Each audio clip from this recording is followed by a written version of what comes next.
Hello everyone, आज बात करते हैं सूर्य सन के बारे में।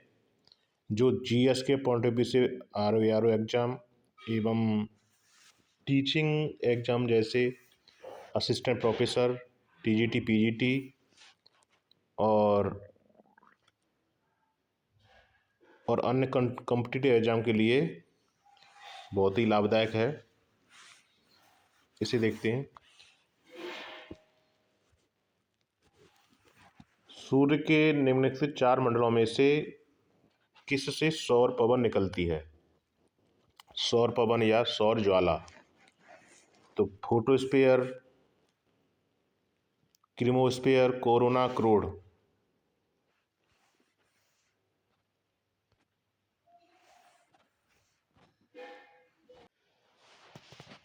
कोरोना, क्रोड। तो इसका आंसर है सी, कोरोना। कोरोना। तो कोरोना सूर्य का वो भाग होता है जिस प्रकार ये सूर्य है और सूर्य के सबसे बाहरी भाग इस रूप में होते हैं जिससे सौर ज्वालाएं निकलती हैं। इसके अंदर होता है क्रोमोस्फीयर, कोरोना के अंदर क्रोमोस्फीयर, और सबसे केंद्र होता है क्रोड। और क्रोमोस्फीयर के अंदर जो हमें दिखाई देता है बाहर से उसे फोटोस्फीयर या प्रकाश मंडल कहते हैं।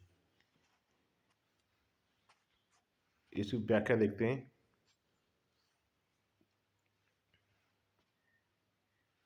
सूर्य से बाहर निकलने वाले आवेश कणों की बौछार को सौर पवन के नाम से जाना जाता है।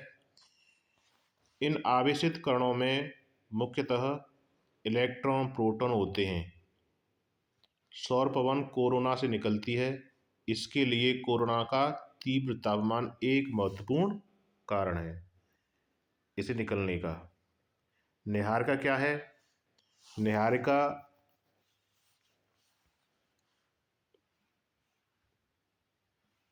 निहारिका एक तप्त गैस का बादल, तप्त गैस का गोला, धूल मिट्टी कणों से मिश्रण या कोई नहीं।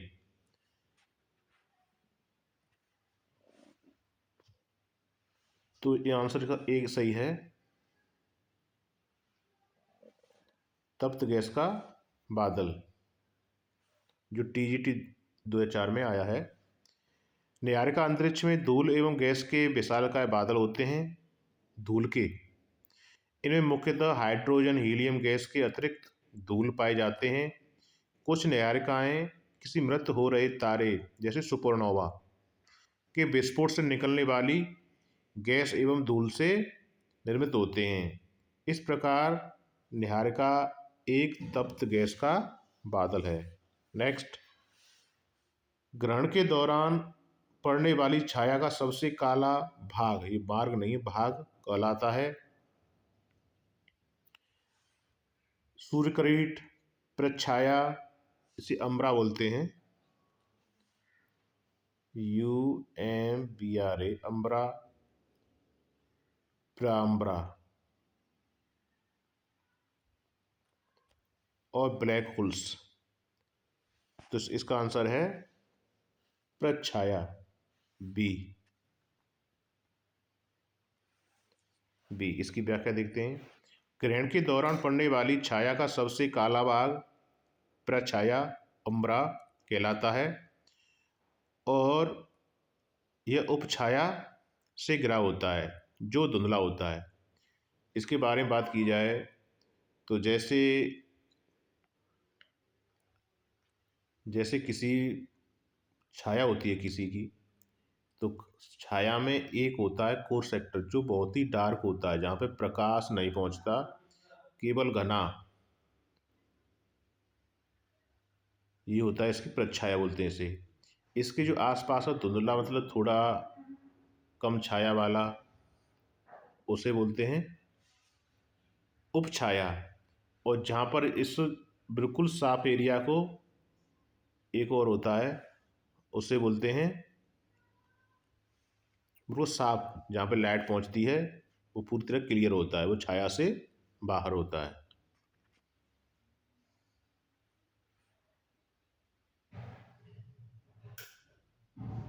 नेक्स्ट, सूर्य की दीप्तिकाल सतह को कहते हैं, मतलब सूर्य जहाँ से चमकता है उसे क्या कहते हैं? उसे कहते हैं प्रकाश मंडल। प्रकाश मंडल, फोटोस्फीयर। तो फोटोस्फीयर से फोटोस्फीयर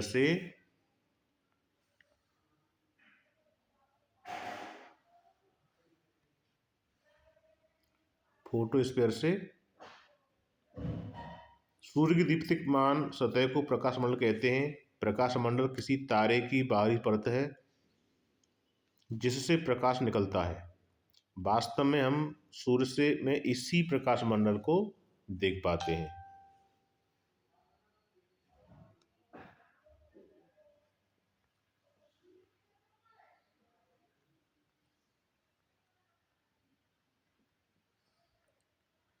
नेक्स्ट, सूर्य की सतह का तापमान कितना होता है? सूर्य सतह का तापमान 2000 डिग्री, 4000 डिग्री, 3000 डिग्री, 5000 डिग्री। तो ये लगभग में पूछ रहा है, तो लगभग में 5500 डिग्री होता है। तो ये सटीक आंसर होगा डी, 5000 डिग्री सेंटीग्रेड। अमेरिकी नासा के अनुसार सूर्य की सतह प्रकाशमंडल का तापमान 5500 डिग्री या 10,000 फ़ारेनहाइट होता है। तो निकटतम आंसर यही है लगभग में। चंद्रमा पृथ्वी के चारों ओर घूमता है और पृथ्वी सूर्य के चारों ओर घूमती, ये किसने सिद्ध किया था? कि चंद्रमा पृथ्वी के और पृथ्वी सूर्य के किनारे घूमती है। तो ये आर्यभट्ट, बारहमेर, ब्रह्मगुप्त, बराबी। तो ये बारहमेहर ने, आंसर सी हुआ, सब बारहमेहर ने किया था। 6ठी सदी के प्रसिद्ध भारतीय खगोलविद बारहमेहर ने बताया कि चंद्रमा पृथ्वी के चक्कर लगाता है और पृथ्वी सूर्य की परिक्रमा करती है। इसके अलावा अन्य ब्रह्मगुप्त ने बताया कि पृथ्वी सभी वस्तुओं को अपनी ओर आकर्षित करती है। जैसे कि जो न्यूटन ने दिया था ग्रेविटी का सिद्धांत, तो ये भारत में पहले कह दिया था ब्रह्मगुप्त ने कि पृथ्वी अपनी ओर वस्तुओं को आकर्षित करती है। और आर्यभट्ट ने बताया था पृथ्वी गोल है और अपनी दूरी पर घूमती है। नेक्स्ट, 1543 में पृथ्वी केंद्रस्थ ब्रह्मांड के स्थान पर सूर्य केंद्रस्थ, मतलब जियोसेंट्रिक थ्योरी के स्थान पर हेलियोसेंट्रिक थ्योरी किसने दी? कोपरनिकस, न्यूटन, हेरोडोटस, अरस्तु। तो इसमें है आंसर ए, कोपरनिकस ने दिए थे। ये सभी क्वेश्चन आए हुए हैं विगत परीक्षाओं में, GIC, PGT, TGT, assistant professor और नेट, ज्योग्राफी से नेट में आए हुए हैं। कोपरनिकस ने बताया था कि पृथ्वी केंद्र स्थान पर सूर्य केंद्रस्थ, मतलब हेलियोसेंट्रिक संकल्पना प्रस्तुत की थी। हेलियोसेंट्रिक सिद्धांत, तो ये कोपरनिकस का ये हेलियोसेंट्रिक, जिसमें पृथ्वी सूर्य के चक्कर लगाती है। आकाश का नीला रंग होता है क्यों? ये सब प्रकीर्णन के कारण होता है। तो धूल के कणों से या प्रकाश के संयोग से, दोनों कोई नहीं। तो इसका आंसर है बी, प्रकीर्णन के कारण आकाश नीला रंग दिखाई देता है। जब सूर्य की किरणें वायुमंडल से होकर गुजरती हैं तो उसमें जो धूल होती है रास्ते में, धूल से टकराकर प्रकाश का बिखराव हो जाता है। और इसी कारण सबसे अधिक जो विविग्योर होता है उसमें सबसे ज़्यादा बिखराव प्रकाश का, प्रकाश के कलर में नीले रंग का होता है, इसलिए नीला दिखाई देता है। सबसे कम बिखराव होता है रेड कलर का। तो इसलिए इनका रेड कलर का यूज बहुत से संकेत देने के लिए रोड पे लगाए जाते हैं, क्यों? इसका बिखराव कम होता है तो ये दूर से दिखाई देता है। सौर कलंक क्या है? सूर्य की सतह के काले धब्बे, सूर्य के समीप काले धब्बे, सूर्य के समीप लाल धब्बे, कोई नहीं। तो इसमें सूर्य के समीप सतह पर काले धब्बों को सौर कलंक कहते हैं। व्याख्या, कलंक या सनस्फोट सूर्य के प्रकाश मंडल की अस्थायी घटना है। ये कोई परमानेंट घटना नहीं है, केवल टेम्परेरी टाइम के लिए। जब सूर्य के किसी भाग का ताप अन्य भाग की तुलना में अपेक्षाकृत कम हो जाता है तो धब्बे के रूप में दिखाई देता है, इसे सौर कलंक कहते हैं। इस धब्बे का जीवन काल कुछ घंटों से लेकर कुछ सप्ताह तक हो सकता है और इन सौर कलंक का तापमान 6500 फ़ारेनहाइट होता है, जो मतलब अन्य स्थान की अपेक्षा 1500 डिग्री कम होता है।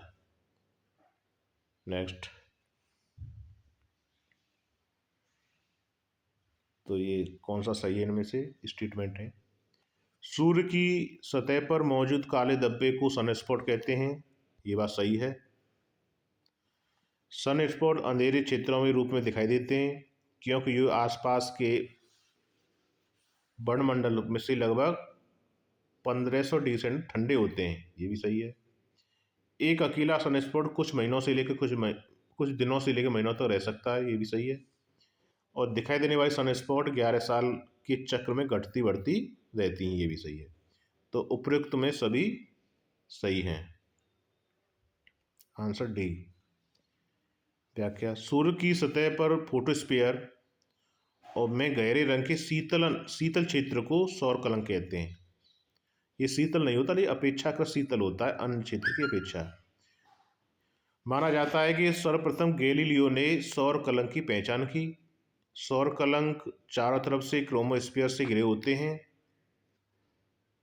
सौर कलंक के चारों तरफ फैले क्रोमोस्फीयर की तुलना में इसका तापमान 1500 डिग्री कम होता है।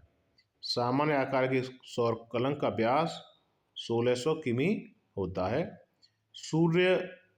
सौर कलंक का जीवन काल कुछ दिन से लेकर महीने तक रहता है। इन दिखाई देने वाले सनस्पॉट की संख्या 11 साल की चक्र में घटती बढ़ती रहती है। नेक्स्ट, ये कौन सा सुमेलित नहीं है? तो ये ग्रह हैं और पृथ्वी सूर्य से दूरी, तो ये क्रम है, उसमें दूरी का क्रम लगाना है, कौन सा सही कौन सा गलत है। तो जैसे सूर्य हो गया, सूर्य इसके क्रम में होते हैं सबसे पहले बुध, शुक्र, पृथ्वी, मंगल, बृहस्पति, शनि, अरुण, वरुण। तो क्या ग्रह हैं? 8। 1 2 3 4 5 6 7 8। तो इसमें क्रम लगाना है कौन सा दूरी किसकी सही है। तो पृथ्वी की दूरी इतनी दी है, मंगल इतने किलोमीटर है 22 पॉइंट, बृहस्पति 77 करोड़ और शनि 143 करोड़। तो इसमें ए सम्मिलित नहीं है। पृथ्वी और सूर्य की दूरी 14.96 14.96 है और अन्य की दूरियां सम्मिलित हैं। पृथ्वी की 77.85, मंगल की 22.79, शनि 143.4 करोड़। इनमें कौन सा सम्मिलित नहीं है? ये है पृथ्वी का सूर्य के प्रति परिक्रमा। तो पृथ्वी 365 में अपनी परिक्रमा पूरी करती है। मंगल का दिया 525, बुध 88 दिन, अरुण 84 वर्षों में परिक्रमा पूरी करता है।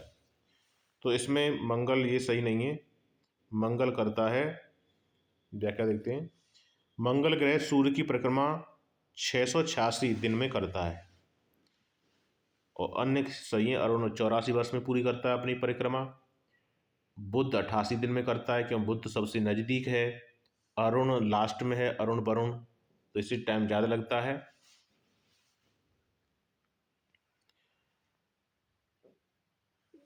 जब सूर्य पृथ्वी चंद्रमा तीनों एक सीधी में होते हैं तो उसे क्या कहते हैं? वैसे इसको सिजगी, इसमें आंसर सिजगी लगाया जाएगा, लेकिन व्याख्या में देखते हैं। सूर्य तथा चंद्रमा की सापेक्ष स्थितियों में परिवर्तन होता रहता है, जब सूर्य, पृथ्वी, चंद्रमा तीनों एक सीध में होते हैं तो इस स्थिति को युति वियुति या सिजगी कहते हैं।